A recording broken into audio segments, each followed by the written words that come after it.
안녕하십니까, 강사 권우석입니다. 자, 커말 2급 필기 2015년 1회 핵심 기출문제 풀이를 시작을 하겠습니다. 자, 모든 기출문제를 풀이해드리는 것은 아닙니다. 기존에 설명드렸던 중복되는 문제들은 생략을 하고요. 생소한 문제, 좀 어려운 문제 위주로 해서 설명을 드리겠습니다. 지금까지 강의 잘 따라오신 분들은 그 2015년도 1회 전체 기출문제를 다 풀이 안 하셔도 상관없습니다. 시간이 부족하신 분들은 이번 강의에서 설명드리는 문제들만 보셔도 충분합니다. 자, 이번 회차에서는 그 컴퓨터 일반이 8문제가 이제 생소하게 출제가 되었습니다. 20문제 중에서 8문제가 생소하게 출제가 되었고요. 그리고 스프레드시트 일반은 이제 9문제가 생소한 유형이 출제가 되었습니다. 자, 항상 말씀을 드리지만은 스프레드시트 일반은요, 과락 주의를 하셔야 됩니다. 과락 주의를 하셔야 되기 때문에 항상 이제 학습을 하실 때 좀 더 집중해서 그렇게 학습을 한다라고 생각을 하셔야겠습니다. 그리고 이해가 잘 안 되는 내용들은 직접 실습을 하면서도 이해를 하시면은 많은 또 도움이 되실 겁니다. 자, 물론 강의 중에 제가 가급적이면은 여러분들 대신해서 실습을 해서 설명을 드리고 있습니다. 단순히 암기를 해서 문제 풀도록 말씀드리진 않죠. 실습해서 제가 설명을 드리는데 그래도 설명이 잘 이해가 안 된다. 그럴 때는 스스로 한번 실습을 해보십시오. 그러면은 그 문제를 100% 여러분들 이해를 하실 수가 있고 또 응용도 하실 수가 있을 겁니다. 다음 중 아래에서 설명하는 용어는 자, 모바일 인터넷에 접속하여 각종 음악 파일이나 음원을 제공받는 주문형 음악 서비스로 스트리밍 기술 등을 이용하여 음악을 실시간으로 들을 수 있다. 자, 이거 네이버에서도 지원을 하고 있는 그런 서비스인데요. 자, 용어들이 나오는데 하나하나 설명을 드리도록 하겠습니다. 일단 1번 용어 먼저 설명을 드릴게요. VOD. VOD는 많이 들어보셨죠? 뭐 주문형 비디오 시스템이다. 그렇게 얘기를 하는데 뭐 전화선이라든지 뭐 동축 케이블, 광섬유 등을 통해서 영화와 같은 영상, 음성, 정보 등을 시청자가 원하는 시간에 원하는 내용의 프로그램을 전송, 재생해주는 그런 시스템을 얘기를 하는 겁니다. 그러니까 여러분들 댁에서 이제 어떤 실시간으로 중계되는 어떤 프로를 얘기하는 것이 아니고요. 여러분들이 원하는 시간대에 원하는 어떤 영화라든지 그런 것들을 전송받을 수 있는 그런 시스템, 그것을 VOD라고 얘기를 하죠. 자, 그리고 VDT는 비디오 다이얼 톤이라는 이제 용어가 또 있고요. 또 VDT 증후군 들어보셨습니까? 컴퓨터 많이 이용하게 되면은 목이나 이제 어깨에 결림 그런 현상들이 있죠. 이런 것들을 VDT 증후군이라고 얘기를 합니다. 그래서 뭐 약으로 나왔기 때문에 자, 이것을 의미할 수도 있고 이것을 또 의미할 수도 있을 겁니다. 그래서 두 가지를 같이 기억을 하시면 되겠습니다. 자, 비디오 다이얼 톤은요. 지역 전화 회사에 의한 영상 전송 서비스를 얘기를 하는 겁니다. 그러니까 기존 케이블 TV 사업자에 대한 경쟁 상대를 등장시킴으로써 계속적으로 오르고 있는 케이블 TV 이용 요금을 억제할 목적으로 이제 미국에서 만든 그런 서비스가 되겠습니다.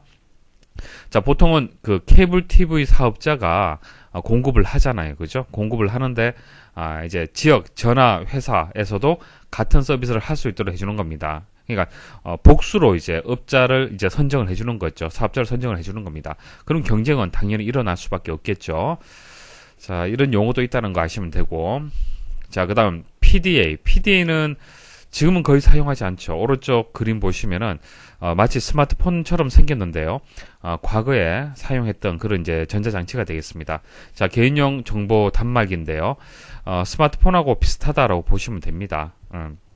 터치를 해서 그렇게 이용을 하는데요. 지금은 이제 스마트폰이기 때문에 사용할 필요가 없겠죠. 그래서 PDA라는 그런 장치가 있다는 정도 아시면 되고, 자, 이 문제는 MOD가 되겠습니다. MOD. 자, VOD에서 V는 비디오가 되고요. 여기서는 뮤직이 되겠습니다. 주문형 음악 서비스, 주문형 음악 뭐 시스템 이렇게 해석을 하시면 됩니다. 자, 네이버에서 월 정액으로 여러분들이 얼마든지 언제든지 음악을 들을 수 있는 그런 서비스가 되겠습니다. 자, 요즘은 대부분 통신 여러분 네트워크 용량이 거의 무한대로 다들 이용을 하고 있죠. 스마트폰에. 그렇기 때문에 가능한 방식이 되겠습니다. 보통은 음악 들을 때 이제 스마트폰에 담아서 저장을 해서 듣잖아요. 그죠? 그렇게 듣는 것이 아니라 스트리밍 기술을 이용을 해서 사이트에 접속을 해서 듣는 방식을 얘기를 합니다. 다음 중 개인용 컴퓨터에서 정보통신용으로 가장 많이 사용되는 코드로 3개의 존 비트와 4개의 디짓 비트로 구성된 코드는 자, 이거 아스키 코드. 자, 아스키 코드가 코드 중에 가장 많이 출제가 되죠. 그래서 정보통신용으로 가장 많이 사용되는 코드다라고 했을 때는 아스키 코드를 선택을 하시면 됩니다. 한번 정리를 좀 해드릴게요. 여기 뭐 존 비트라든지 디짓 비트 이런 얘기가 나오는데, 자, 그림으로 해서 제가 쉽게 설명을 드리겠습니다.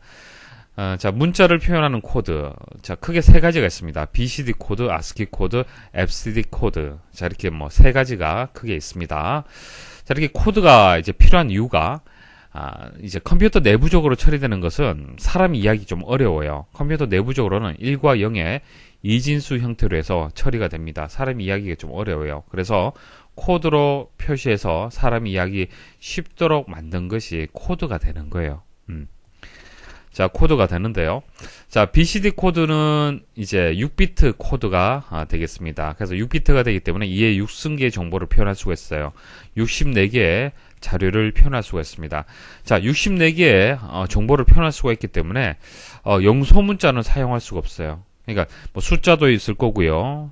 그 다음에 영문자도 있잖아요. 그죠? 뭐 특수 문자도 있을 거고 여러 가지 문자가 있는데 그 문자들을 64개에 다 담아야 됩니다. 다 담아야 되는데 불가능하겠죠. 그래서 영소 문자는 사용할 수 없고요. 주로 이제 수치 계산용으로 BCD 코드는 이용을 하고 있습니다. 자, 그리고 아스키 코드. 아스키 코드가 중요합니다. 시험에 자주 출제가 되고 있죠. 자, 아메리칸 스탠다드입니다. 미국 표준 협회에서 만든 겁니다. 그래서 아스키 코드라고 얘기를 해요. 자, 7비트고요. 그래서 2의 7승계 128개의 어떤 문자를 표현할 수가 있습니다. 26개에서 이제 더 많이 늘어났죠. 자, 통신 제어용으로 이용이 되고요. 마이크로 컴퓨터 기본 코드로 사용을 합니다. 그래서 여러분들 컴퓨터에 아스키 코드 형태로 해서 이용을 한다. 그렇게 보시면 됩니다. 자, FCD는 자, 여기서 6비트, 7비트, 이제 8비트가 되는 거예요. 그래서 256개. BCD 코드를 이제 확장했는 거고요. 중대형 컴퓨터에서 사용이 됩니다.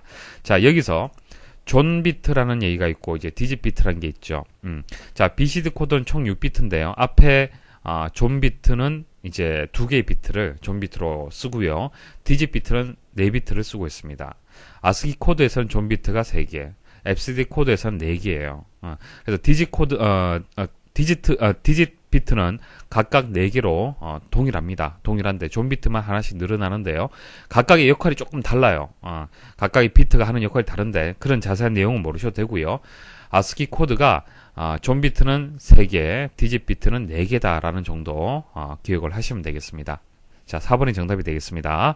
자, 그리고 여기 페리티 비트라는 것이 하나 추가로 이제 부과가 되는데요. 이것은 오류. 자, 우리가 전송을 하다 보면 오류가 발생을 할 수 있는데 오류를 검출할 수 있는 그런 비트가 되겠습니다. 자, 바이너리는 이제 이진을 의미를 하죠. 이진수에서 이진을 뜻하는 겁니다.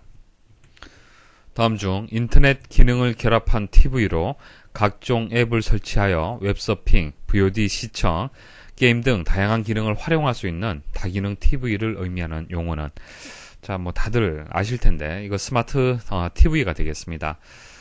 그림을 보시면 아시겠지만은 그 TV 내에 여러 가지 앱들을 설치를 할 수 있습니다. 그래서 앱이 설치가 된다는 얘기는 뭐 웹서핑은 당연하고요. 뭐 VOD 시청이라든지 게임이라든지 다양한 기능을 활용할 수 있다는 얘기죠. 그래서 3번이 정답이 되고요.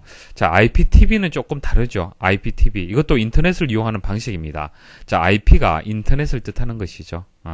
자, 인터넷을 이용한다는 얘기인데 인터넷을 이용을 해서 실시간 방송과 VOD를 볼 수 있는 서비스예요. 그러니까 케이블 TV하고 비슷한데요. 뭐 IPTV도 그렇고 케이블 TV도 마찬가지입니다. 셋톱박스를 보통 이제 TV하고 연결을 해서 이제 서비스를 받는 방식이 되겠습니다.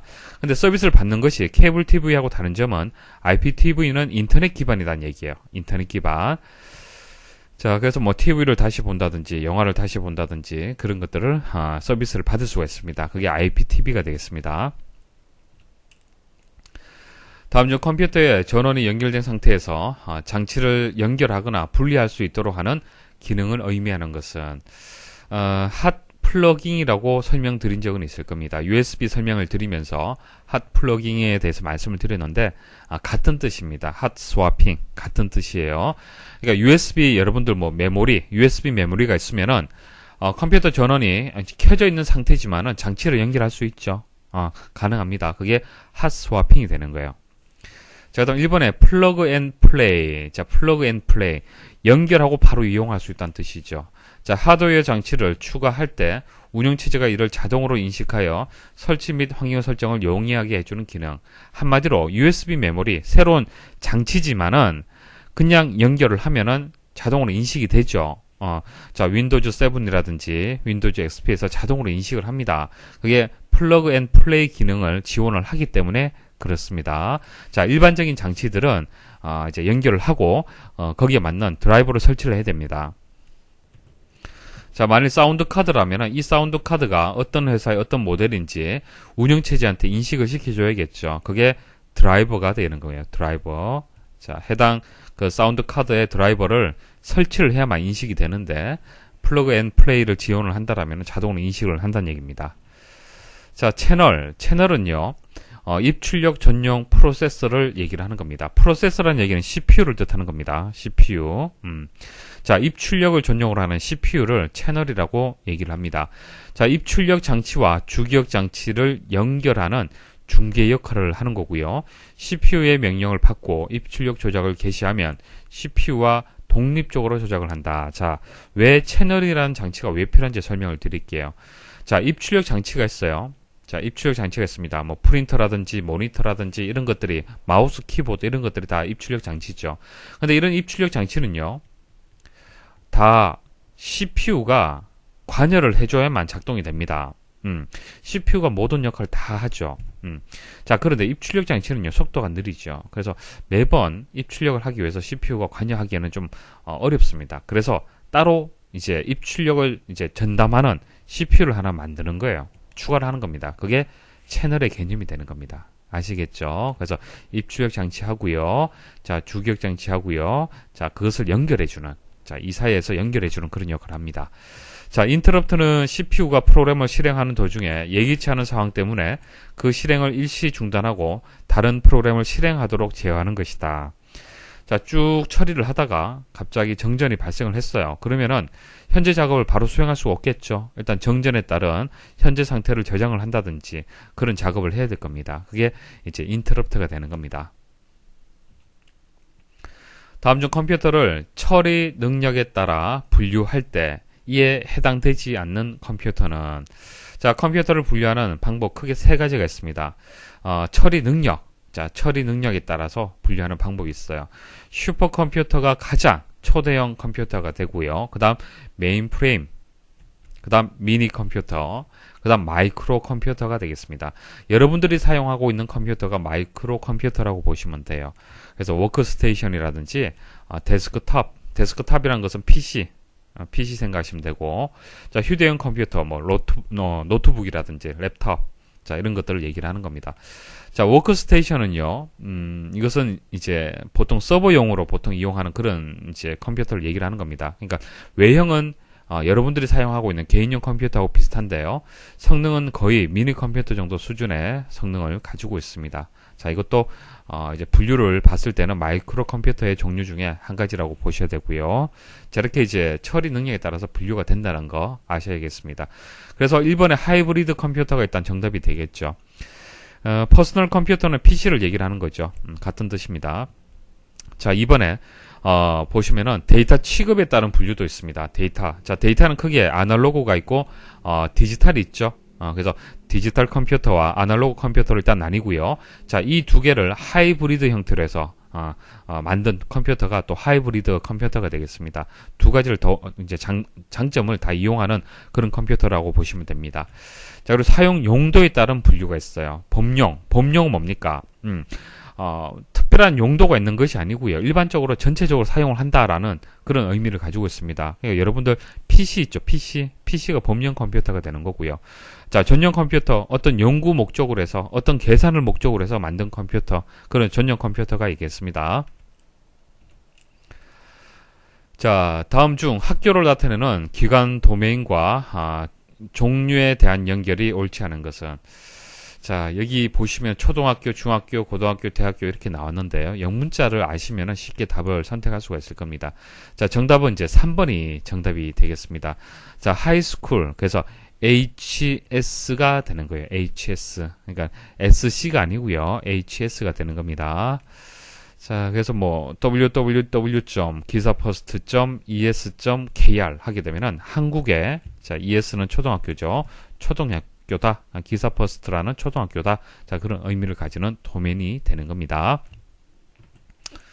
다음, 입출력 장치 중 성격이 다른 장치는, 자, 터치패드. 자, 터치패드는 뭐 노트북에 있죠. 노트북에 있습니다. 입력할 때 이용을 하죠. 자, 압력 감지기가 달려있는 작은 평면으로 마우스를 대신하는 입력 장치. 이게 터치패드가 되겠습니다. 그래서 터치패드는 이건 입력 장치입니다. 자, 입력이 되고요.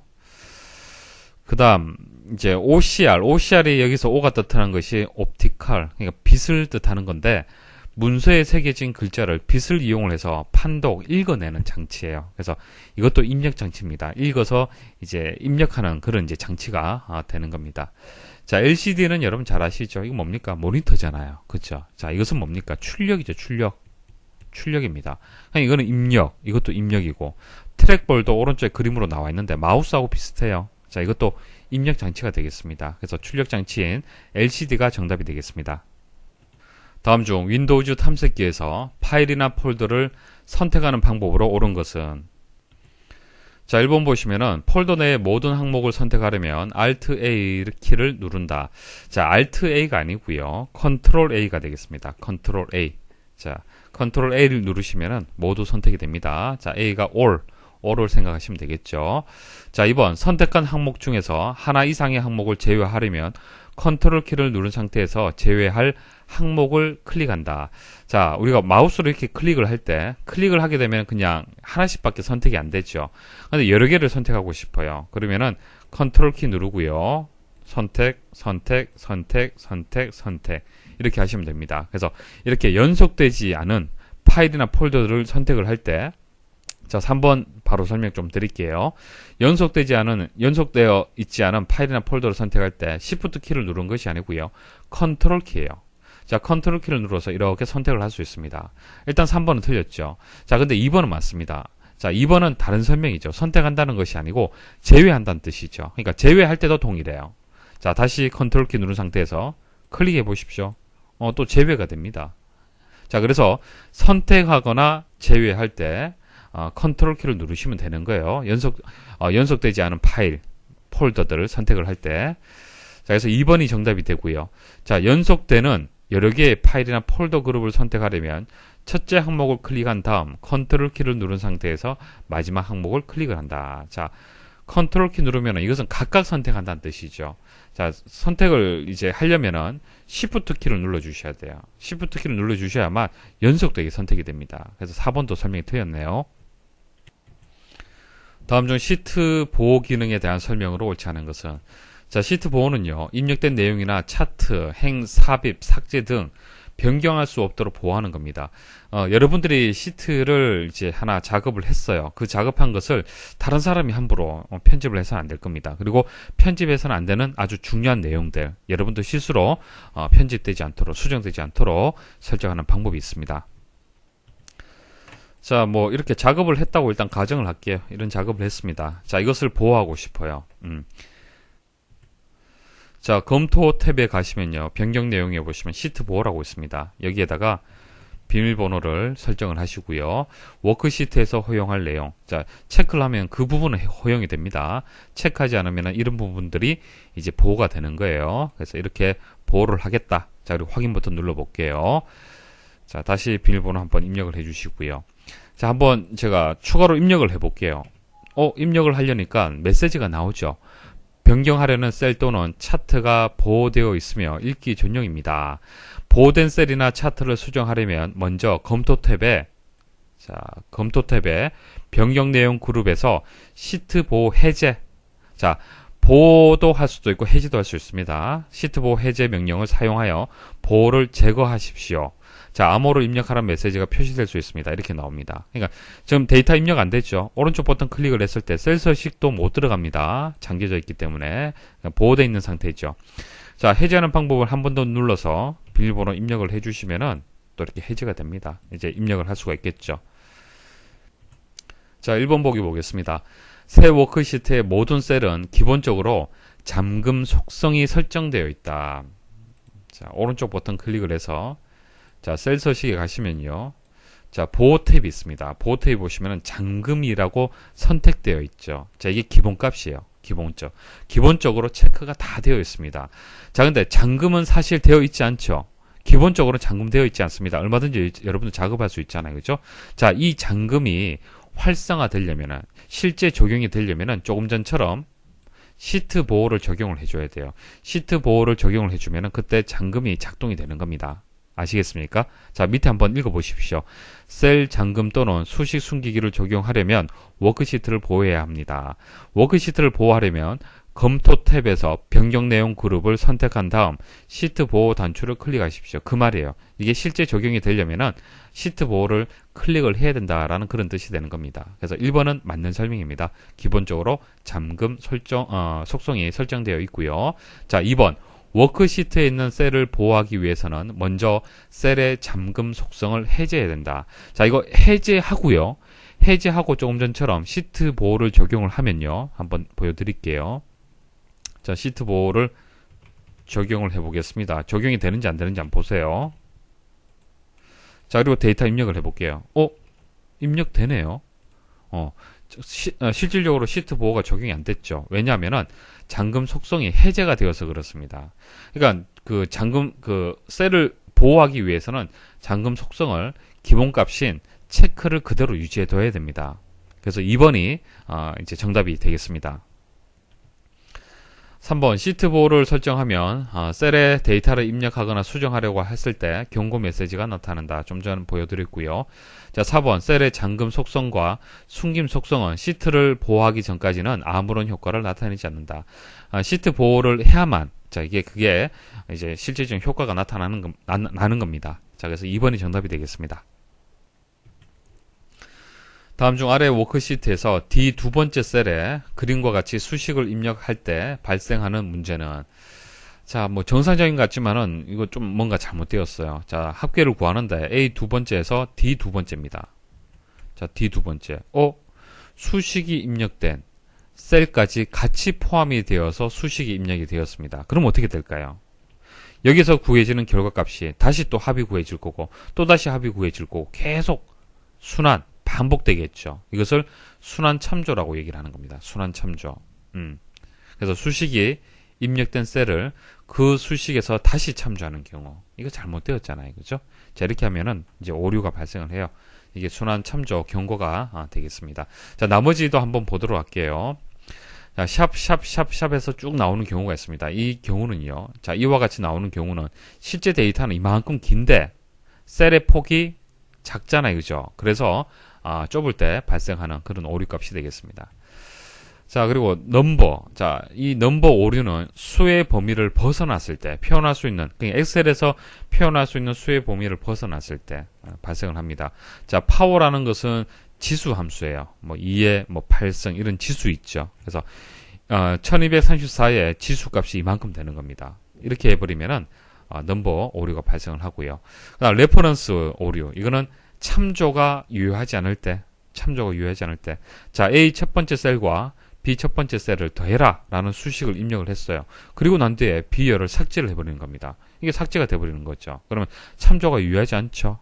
그러면 레퍼런스 오류가 발생을 하는 겁니다. 다음 중 아래에 수정 전 차트를 수정 후 차트와 같이 변경하려고 할 때 사용해야 할 서식은, 자, 수정 전하고 수정 후하고 비교를 해보십시오. 어떤 차이점이 있습니까? 자, 여기하고 여기 간격을 한번 보십시오. 이렇게 떨어졌네요. 그죠? 자, 이렇게 계열이 이렇게 떨어졌는데 하는 방법 말씀을 드릴게요. 자, 아무 계열이나 선택을 하시고 오른쪽 버튼 클릭을 하십시오. 데이터 계열 서식으로 이동을 합니다. 자, 여기서 계열 옵션에서 계열 겹치기 있죠. 지금 0%잖아요. 자, 이쪽으로 하면은 이제 겹쳐지게 되고요. 이렇게 겹쳐지게 됩니다. 그 다음 이렇게 마이너스 쪽으로 이동을 하게 되면 이제 벌어지는 거예요. 이해하시겠습니까? 자, 그래서 정답은 데이터 계열 서식이 되겠습니다. 다음 중 데이터 유효성 기능의 오류 메시지 스타일에 해당하지 않는 것은 데이터 유효성 검사. 자, 데이터 유효성 검사라는 것은 데이터를 정확하게 입력할 수 있도록 도와주는 그런 기능이 되겠습니다. 자, 보세요. 자, 데이터 탭에 가시면은 데이터 도구 있습니다. 여기서 데이터 유효성 검사 있죠. 자, 클릭을 해 보십시오. 자, 클릭을 하시면요. 데이터 유효성 대화 상자가 나옵니다. 뭐 설정도 있고 설명 메시지도 있고 오류 메시지가 있는데 이번 문제는 이제 오류 메시지 탭에 대한 문제예요. 그러니까 오류 메시지를 이제 표시를 하는데 어떻게 표시를 할 거냐 그것을 여기서 설정을 해줄 수가 있습니다. 그래서 스타일이 세 가지가 있습니다. 중지, 경고, 정보 이렇게 세 가지가 있습니다. 자, 그래서 이제 확인은 없습니다. 자, 이 세 가지를 맞는데 확인은 없죠. 자, 이 문제는 세 가지 함수를 여러분도 아셔야 됩니다. lookup, 그리고 hlookup, vlookup, 이제 여러분도 아셔야 되는데, 일단 hlookup하고 vlookup 먼저 설명을 드리겠습니다. hlookup, 그리고 vlookup 설명을 드리겠습니다. 하나만 정확하게 이해를 하시면은, hlookup만 정확하게 이해를 하시면은, vlookup도 쉽게 여러분들이 이해를 할 수 있습니다. 자, 인수가 좀 복잡하게 입력이 됐죠. 그래서 여러분들이 어렵다라고 느끼시는데, 제가 쉽게 설명을 드리겠습니다. 자, 일단 hlookup 하고요, vlookup 하고 차이점 말씀드릴게요. 자, h가 뜻하는 것이, 이제 그 수평을 뜻하는 겁니다. 자, 수평을 뜻하는데요. 여러분들이 연상을 하실 때는 이렇게 절벽이 있고요. 자, 이 절벽을 서로 연결하는 다리를 한번 연상을 해 보십시오.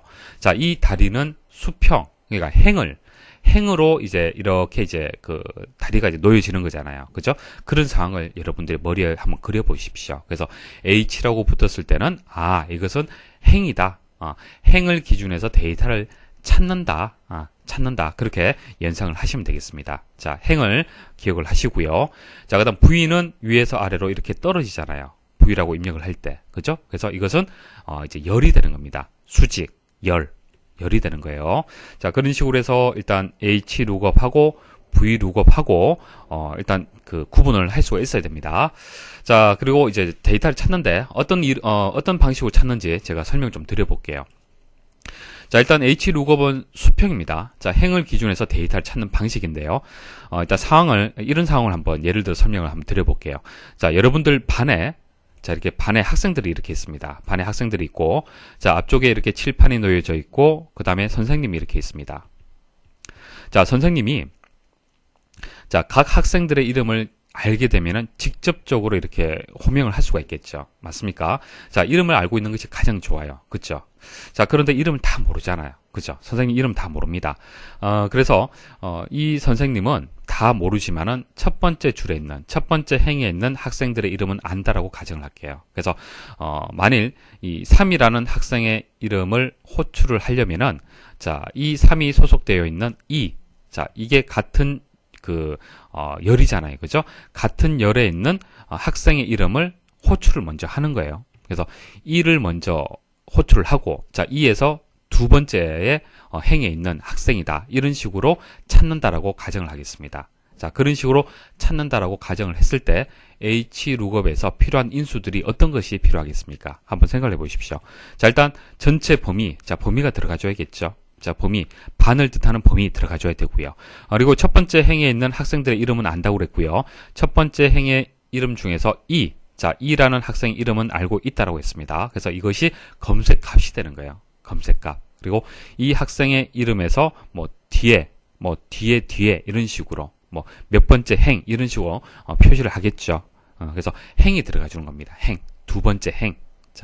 자, 전체 범위에서 3이라는 값은 두 번째 행에 있는 거죠. 그래서 검색값하고 범위하고 행을 기본 인수로 해서 입력을 받아야만 hlookup을 사용을 할 수가 있습니다. 이해하시겠습니까? 자, 교실에서 첫 번째 줄에 있는 학생들의 이름은 알고 있고, 자, 그 뒤에 이런 식으로 해서 데이터를 찾는 그런 상황을 머리에 그려보시면은 좀 더 hlookup에 대해서 이해하기 좀 쉬우실 겁니다. 자, 예시 한번 보도록 하죠. 자, H 룩업, 그리고 E는 이제 검색 값이 되는 겁니다. 그리고 범위 이렇게 들어왔습니다. 자, 범위는 여기서 여기까지. 자, 반이라고 보시면 되겠습니다. 자, 그 범위에서 일단 생각하셔야 될 것은 H, 그러니까 행 기준입니다. 검색을 할 때. 첫 번째 행이 검색 기준이 되는 겁니다. 그리고 검색 값은 이제 E가 되는 거죠. 일단 E를 찾는 거예요. E를 찾습니다.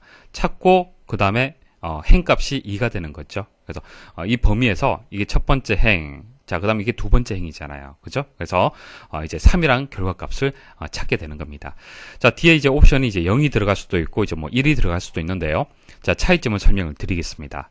자, 0이 뜻하는 것은 false, 뭐 0을 입력하셔도 되고, false를 입력하셔도 됩니다. 같은 뜻입니다.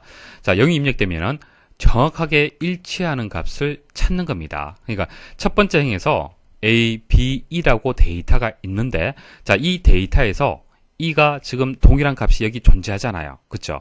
자, 그래서 동일한 값을 찾을 때는 0이라고 입력하면 됩니다.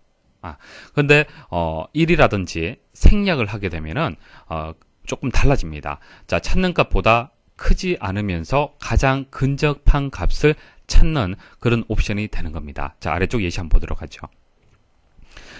자, D라고 이제 입력을 했잖아요. 그죠? 자, 첫 번째 행에 보시면은, D라는 학생이 없어요. D라는 데이터가 없습니다. 그죠? 나머지는 동일해요. 범위 선택을 하고, 두 번째 하고, 근데 뒤에 옵션을 보니까, 1이라고 입력이 되었네요. 만일 0이라고 입력이 되면은 동일한 값을 찾는 건데, 1이라고 입력이 되었기 때문에, 찾을 값보다 크지 않으면서 가장 근접한 값을 찾아주시면 되는 겁니다. 자, D라는 값은, 일단 B보다는 크고 E보다는 작죠. 그러니까 D라는 값의 위치가 이 정도 위치에 있다라고 볼 수가 있습니다. 맞습니까? 자, 크지 않으면서 가장 근접한 값은 B가 되겠습니까? E가 되겠습니까? 당연히 크지 않다라고 했기 때문에 이제 작은 그 B가 가장 근접한 값이다라고 판단을 할 수가 있어요. 그래서 D라고 입력이 되었지만 D가 없기 때문에 B를 찾는 겁니다. 됐죠? 자, B를 찾아서 두 번째라고 했잖아요. 두 번째. 그렇기 때문에 2라는 값을 검색을 하게 되는 겁니다. 아시겠습니까? 옵션이 하는 역할 아시겠죠? 자, 이런 식으로 이제 그 옵션 값을 줘서 정확한 값을 찾거나 유사한 값을, 근접한 값을 찾을 수가 있습니다. 자, 이때 여러분들 좀 주의할 점은 첫 번째 행. 자, 첫 번째 행은 반드시 오름차순 정렬되어 있어야 돼요. 자, 우리가 이제 데이터를 찾는, 이제 검색하는 것과 정렬하고는 상당히 밀접한 관계가 있습니다. 그래서 데이터가 정렬이 되어 있어야만 좀 더 정확하고 빠르게 찾을 수가 있습니다. 그래서 주의할 점은, 첫 번째 행은 반드시 오름차순, 그러니까 A, B, E. 자, 이게 지금 오름차순 정렬되어 있잖아요. 그쵸? 이런 식으로 오름차순 정렬되어 있어야 돼요. 만일 E가 뭐 A 앞에 이렇게 나열이 되어 있다든지 이렇게 하게 되면은 옵션을 주어졌을 때 뭐 유사하다, 뭐 크다 이런 조건에 맞도록 찾기가 어렵습니다. 제대로 찾아지지가 않습니다. 아시겠습니까? 그래서 첫 번째 행은 반드시 오름차순 정렬되어 있어야 된다. 자, 그렇게 여러분들 꼭 기억을 하셔야겠습니다. 자, VLOOKUP 보도록 하죠. HLOOKUP 정확하게 이해를 하시면요. VLOOKUP은 자연스럽게 여러분 이해를 할 수 있습니다. 자, 이것은 열이죠. 열을 기준해서 찾는 겁니다. 자, 범위를 이렇게 주어지고, 조금 전에는 행을 기준해서 찾았는데, 행이 아니고요. 이제 열입니다. VLOOKUP은. 자, 예시 한번 보도록 하죠. 자, B 첫 번째에서 이 G 네 번째까지의 범위 선택을 했고요. 그 다음 20이란 값을 찾습니다. 자, 20이란 값을 찾는데 첫 번째 행에서 찾는 것이 아니고요. 첫 번째 열에서 찾습니다. 첫 번째 열에서 20을 찾습니다. 자, 그리고 여기서 2가 뜻하는 것이 행이 아니고 열입니다. 그죠? 열이 되는 거죠. 그래서 첫 번째 열, 두 번째 열이 되는 거죠. 그래서 4라는 값을 이제 결과적으로 찾게 되는 거죠. 자, false라고 되어 있기 때문에 정확한 값을 찾게 되는 겁니다. 자, 아래쪽 예시 한번 보도록 하죠. 자, D 첫 번째에서 G 네 번째까지 범위에서 60을 찾는다. 자, 첫 번째 열이 이제 기준이 되는 거죠. 60을 찾는데 옵션을 보면은 2라고 입력이 되었습니다. 자, 2라고 입력이, 그 옵션이 생략이 되었죠. 지금 마지막 인수값이 없습니다. 자, 옵션이 생략이 되었으면은 이제 찾는 값보다 크지 않으면서 가장 근접한 값을 찾아주시면 되는 겁니다. 물론 조금 전 HLOOKUP과 마찬가지로 첫 번째 열은 반드시 오름차순 정렬이 되어 있어야 돼요. 자, 그래서 10, 20, 70, 90 이런 식으로 오름차순 현재 정렬이 되어 있는 상태입니다. 자, 60보다 크지 않으면서 가장 근접한 값. 자, 60은 70하고 90 사이죠. 자, 여기서 90 안 되고 70, 다시 설명을 드릴게요. 60은 20하고 70 사이에 있는 값이죠. 자, 70은 크고, 자, 20이 작으면서 가장 근접한 값이다라고 볼 수가 있습니다. 그래서 20을 찾는 거죠. 20을 찾고 여기서 두 번째 4라는 값을 찾게 되는 겁니다. 자, 문제 보겠습니다. 자, 다음 중 아래 워크시트에서 참고표를 참고하여, 자, 참고표가 여기 있습니다. 55,000원에 해당하는 할인율을 C 여섯 번째 셀에 구하고자 할 때에 적절한 함수식은, 자, 찾기 함수, 이제 찾는 함수인데, 뭐, hlookup, vlookup, 뭐, lookup 함수 이용할 수가 있을 겁니다. 자, 근데 문제 특성을 한번 자세히 한번 보십시오. 참고표. 자, 참고표에 보면은 금액이 이렇게 나와 있습니다. 자, 이 금액이 나와 있고요. C 여섯 번째 셀에는 7%라는 값이 이제 입력이 되었네요. 자, 할인율이 7%. 그러면은 여기에 이 값을 찾아서 7%를 찾아서 이렇게 이제 저장이 되었다는 것을 알 수가 있을 겁니다. 자, 금액이 55,000원일 때 5만원을 찾아서 이 7%를 가지고 와야 돼요. 그럼 이것은 이제 hlookup을 이용하면 됩니다. 자, hlookup은요, 수평의 개념으로 찾는 거잖아요. 첫 번째 행, 그러니까 vlookup을 이용할 수가 없어요. 자, 범위 선택을 할 때 이 첫 번째 행, 자, 이 첫 번째 행의 값을 가지고 몇 번째 행에 있는 값을 가져올 거냐라는 것을 이제 할 수 있는 함수가 hlookup이죠. hlookup이 되기 때문에 vlookup은 일단 사용하기가 어렵습니다. 이 문제는. 그래서 hlookup을 한번 이용을 해볼게요. 먼저 범위 선택을 여기 보면은 이제 C 다섯 번째 찾고자 하는 데이터가 C 다섯 번째죠. 자, 이건 좋아요. 그다음 B 두 번째에서 F 세 번째 좋습니다. 범위 선택을 했어요. 그러면은 이제 55,000원을 찾겠죠. 첫 번째 행에서 찾습니다. 찾다가 없기 때문에 어떻게 됩니까? 작거나 가장 이제 근접한 값, 작으면서도 가장 근접한 값 찾게 되겠죠. 그러면은 5만원을 찾게 됩니다. 5만원 찾게 돼요. 여기 옵션 자체가, 자, 옵션이 지금 생략이 되어 있는 상태죠. 그래서 생략되거나 true일 때는 찾는 값보다 크지 않으면서 가장 근접한 값을 찾는 거예요. 그래서 내가 찾고자 하는 데이터는 55,000원이지만 55,000원이 없잖아요. 그죠? 그래서 가장 근접하면서 작은 값을 찾게 되는 겁니다. 자, 옵션이 지금 없잖아요. 그죠? 자, 옵션이 없기 때문에 그래요. 자, 그런데 행 위치 값이, 자, 행 위치 값을 2라고 줘야 되는데 1로 줬죠. 1로 주게 되면 이 값을 찾게 되는 거예요. 그렇죠? 그래서 엉뚱한 결과가 나오는 겁니다. 그래서 이 값을 2라고 주게 되면은 2번도 맞는 설명이 되는 겁니다. 이해하시겠죠? 그래서 hlookup에서 이렇게 입력을 하면은 이것도 정답이 되는데 이제 1이 입력이 되었기 때문에 틀렸습니다. 자, 그럼 lookup을 한번 이용을 해볼게요. 자, lookup은요 비슷한데 검색값, 검색 범위, 불러올 범위 이렇게 됩니다. 자, 검색 값을 검색 범위에서 찾아서 불러올 범위에서 같은 행에 있는 데이터를 찾는다. 자, 같은 행이라든지 같은 열이라든지 상관없습니다. 행이 될 수도 있고 또 열이 될 수도 있습니다. 자, 보시면은 C 다섯 번째 이걸 찾는다는 얘기죠. 검색 값이 C의 다섯 번째 값을 찾는다. 자, 검색 범위가 C 두 번째에서 F 두 번째. 자, 여기서부터 여기까지입니다. 찾으려고 하니까 마찬가지죠. 찾는 값이 없으면요. 이제 가장 근접한데 작은 값을 찾아옵니다. 그래서 이제 5만을 찾게 됩니다. 그리고 이제 범위 이제 C 세 번째에서 F 세 번째 이 영역에서 해당 위치 값하고 동일한 값을 가지고 와요. 그래서 7%를 가져오는 이제 그런 원리가 되겠습니다. 자, 정리를 하면은 검색 범위에서 내가 찾고자 하는 데이터가 첫 번째, 두 번째 이제 열에 있잖아요. 그죠? 두 번째 열에 있기 때문에 불러올 범위에서도 두 번째 열에 있는 값을 가져온다는 얘기입니다.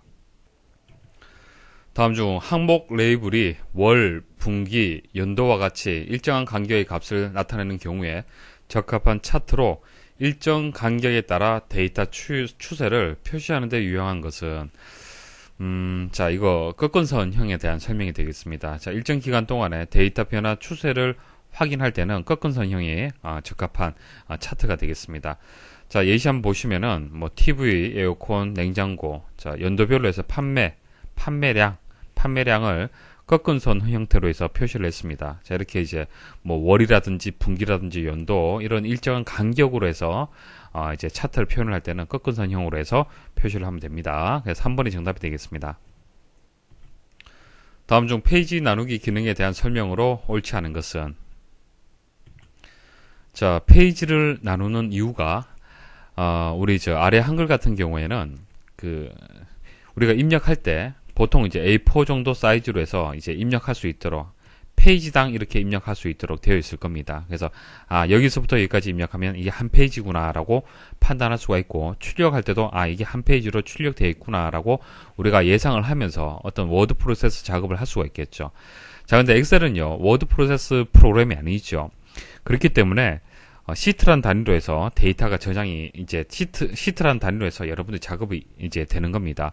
그래서 시트는 이 전체가 한 페이지가 아닙니다. 한 페이지가 아니죠. 어떻게 출력이 될지는 잘 알 수가 없어요. 그래서 페이지 나누기 기능을 실행을 하게 되면은 여기서부터 여기까지가 한 페이지고, 여기서 여기까지가 뭐 2페이지, 3페이지, 4페이지. 그러니까 작업은 여기서부터 여기까지 작업을 했는데 총 몇 페이지로 출력이 되는지 확인하려면은 페이지 나누기 기능을 이용을 하면 됩니다.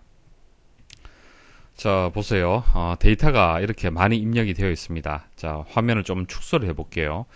이렇게 이제 화면에 이제 데이터가 많이 입력이 되어 있는데요. 이 상태에서 지금 현재는 이제 기본 보기 상태입니다. 보기에 보시면 통합 문서 보기에서 기본 보기고요. 이것을 페이지 나누기 미리 보기로 한번 바꿔 보십시오. 자, 바꿔 보시면은 여기가 1페이지가 되고, 여기가 2페이지가 되고, 여기 3페이지, 4페이지. 이렇게 영역이 나뉘는 거구나 알 수가 있는 겁니다. 자, 그리고 마우스를 이용을 해서 이 선 있죠, 경계선 부분을 마우스로 클릭을 해서 쭉 이동을 한번 해 보십시오. 이동을 하면은 페이지를 구분하는, 나누는 선을 이렇게 변경도 할 수 있습니다. 여러분들이 원하는 대로 이렇게 변경할 수도 있습니다. 그럼 페이지가 또 여러 페이지로 해서 또 이제 출력을 또 될 수도 있겠죠. 자, 이렇게 해서 마우스 클릭을 해서 여러분들이 이렇게 수정을 할 수도 있어요. 그리고 데이터를 입력하는 부분은 여기서도 바로 입력할 수 있습니다. 편집 가능해요. 자, 1번 보겠습니다. 보기 탭에 페이지 나누기 미리 보기를 클릭하면 페이지가 나누어진 상태가 더 명확하게 구분된다. 맞는 설명이죠. 2번 페이지 나누기 미리 보기 상태에서는 페이지 구분선을 마우스로 드래그하여 페이지 나눌 위치를 조정할 수 있다. 보여드렸고요. 3번 페이지 레이아웃 탭에 나누기에서 페이지 나누기 모두 원래대로를 클릭하면 페이지 나누기 전 상태로 원상 복귀할 수 있다. 자, 페이지 레이아웃에서 자, 여기 보시면 페이지 설정에 보시면은 나누기 있습니다. 자, 나누기 클릭하시면요, 좀 전 이게 페이지 구분선이 자동으로 만들어졌죠. 이것을 여러분들이 원하는 대로 또 추가를 할 수도 있어요. 자, 삽입해서 추가할 수도 있고요. 그리고 제거할 수도 있습니다. 자, 그리고 페이지 나누기 모두 원래대로 이것을 선택할 수 있습니다. 그럼 최초의 설정 상태로 해서 바뀌게 됩니다. 그래서 3번은 맞는 설명이죠. 4번 페이지 나누기 미리 보기 상태에서는 데이터를 입력하거나 편집할 수 없으며 기본 보기 상태로 변경해야 된다. 자, 이거 오답으로 잘 출제됩니다. 이와 같은 상태, 그러니까 페이지 나누기 미리 보기 상태에서도 얼마든지 편집 가능합니다. 보통 우리가 작업하는 이제 보기 방식이 기본 보기인데요. 기본 보기에서만 편집할 수 있는 것은 아닙니다. 다음 중 워크시트 셀에 데이터를 자동으로 입력하는 방법에 대한 설명으로 옳지 않은 것은 1번 셀에 입력하는 문자 중 처음 몇 자가 해당 열의 기존 내용과 일치하면 나머지 글자가 자동으로 입력된다. 자, 딸기라고 입력을 하고요. 자, 수박, 그리고 다시 제가 딸기를 입력을 해 볼게요. 딸자만 입력을 하면 뒤에 기자가 자동으로 입력이 됩니다. 그러니까 이전에 같은 시작하는 그 글자로 해서 단어가 있다라면은 자동으로 완성을 시켜줍니다. 그래서 이 상태에서 엔터 입력을 하면은 나머지 글자를 입력할 필요가 없습니다. 자, 그래서 1번은 맞는 설명이고요. 자, 2번 실수인 경우 채우기 핸들을 이용하여 연속 데이터 채우기의 결과는 소수 이하 첫째 자리에 숫자가 1씩 증가한다. 자, 1.1 이게 실수죠. 실수는 이제 소수 형태를 얘기를 하는 겁니다. 자, 채우기 핸들을 이용해서 쭉 드래그를 하면은 그냥 드래그 하면은 이제 복사가 됩니다. 복사가 되고요. 자, 여기서 컨트롤 키를 누르고 한번 내려보십시오. 내려보면은 이제 증가가 되죠. 자, 증가가 되는데 소수 첫째 자리가 아니고요. 1만큼 증가가 됩니다. 자, 설명이 틀렸죠. 소수의 첫째 자리가 아니고 그냥 일씩 증가가 됩니다. 자, 3번 채우기 핸들을 이용하면 숫자, 텍스트 조합, 날짜 또는 시간 등 여러 형태의 데이터 계열을 빠르게 입력할 수 있다. 그러니까 채우기 핸들을 이용을 해서 여기 들어있는 데이터가 숫자든 뭐 숫자 텍스트 조합이든 날짜든 채우기 핸들을 이용해서 쭉 드래그를 하게 되면은 빠르게 데이터를 입력할 수가 있습니다. 자, 4번 사용자 지정 연속 데이터 채우기를 사용하면 이름이나 판매 지역 목록과 같은 특정 데이터의 연속 항목을 더 쉽게 입력할 수 있다. 자, 채우기 핸들을 이용해서 복사를 할 때 이런 식으로 뭐 숫자가 오름차순으로 이제 일씩 증가된다든지, 자, 이런 식으로 하는 것이 아니라 내가 원하는 순서대로 증가가 될 수 있도록 만들 수 있습니다. 자, 오피스 단추 누르시고요. 자, 엑셀 옵션에 가시면은 사용자 지정 목록 편집이라고 있습니다. 사용자가 목록을 지정을 할 수가 있어요. 그래서 미리 이렇게 지정되어 있는 목록들이 있고요. 여기서 여러분들이 추가할 수 있습니다. 자, 여기서 추가를 해볼게요. 자, 새 목록에서 서울, 대구, 부산 이렇게 해서 추가 버튼 눌러 보십시오. 그러면은 여기 추가가 되고요. 자, 확인 버튼 누르고요. 자, 그러면은 서울 누르고요. 자, 이것을 채우기 핸들 이용해서 쭉 드래그 해 보십시오. 드래그 하면은 계속 이렇게 반복되면서 입력이 됩니다. 자, 4번은 맞는 설명이죠. 그래서 2번이 정답이 되겠습니다. 다음 중 각 수식에 대한 결과가 옳지 않은 것은, 자, 함수를 아셔야 되는데, 자, 이 date라는 함수가 있습니다. 자, date는 날짜 함수인데 이 date는요, 인수가 두 개 들어갑니다. 날짜하고 월수가 들어가요. 날짜하고 월수가 들어가서 지정한 날짜를 기준으로 월수가 지난 날짜에 1년 번호를 반환을 합니다. 그러니까 날짜가 여기 입력이 되잖아요. 그죠? 아래쪽 예시 한번 보십시오. 자, 2015년 3월 20일이라고 날짜가 입력이 되었어요. 그 다음 월수가 2가 들어갔잖아요. 그죠? 그러면은 3월 20일에서 두 달이 지난 날짜를 반환해 준다는 얘기예요. 그러면 얼마가 되겠습니까? 5월 20일이 되겠죠. 자, 그런데 1년 번호가 반환이 되는 거예요. 1년 번호. 그래서 1년 번호가 42144가 되겠습니다. 자, 이것을 날짜형으로 셀 서식에서 바꿔주면은 이와 같이 날짜 형태로 바뀌게 됩니다. 자, 함수를 입력을 해보겠습니다. 한번 보여드릴게요. 동일하게 입력을 했습니다. 그리고 엔터 입력을 해볼게요. 1년 번호로 반환이 됐죠. 자, 이것을 오른쪽 버튼 클릭을 해서 셀 서식에 가서, 자, 날짜 형태로 해서 바꿔주면요. 자, 우리가 보기 편한 날짜 형식으로 해서 보여지게 됩니다. 자, 어떤 함수인지 아시겠죠? 그래서 뭐, 함수식에서는 그 1년 번호가 표시가 돼도 상관없습니다. 꼭 셀 서식에서 바꿔줄 필요는 없어요. 이렇게 수식 그대로 입력하면은 결과는 뭐 5월이라는 값이 그대로 나옵니다. 상관이 없어요. 그래서, 이 데이트 함수를 이용한 이 결과, 자, 42144가 되겠죠. 이 결과에다가 month로 해서 묶어주면요. 자, 이 1년 번호를 월 형태로 해서 바꿔줍니다. 월 형태로 해서. 그래서 결과는 5라는 값이 나오게 됩니다. 맞는 설명이죠. 자, 2번 보도록 하겠습니다.